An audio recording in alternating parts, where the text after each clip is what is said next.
Hey everyone, hope you are doing well. In this video, I am going to show you that how to not screenshot your profile picture on Facebook or how to protect your photo on FB from screenshot. So, let's get started. Simply open your Facebook app on your phone. Then go to Profile. And then tap on Profile Picture. Find the option of Turn on Profile Picture Guard. Tap on it. Here you can see, Facebook will secure your profile photo in 3 ways. Other people can't download or share your photo.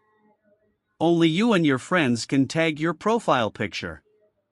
Shield signal that others should respect your profile picture. Tap on Next. Now, save the settings. Now your profile picture is protected by Facebook. Subscribe to our channel to get more tech videos. Thank you.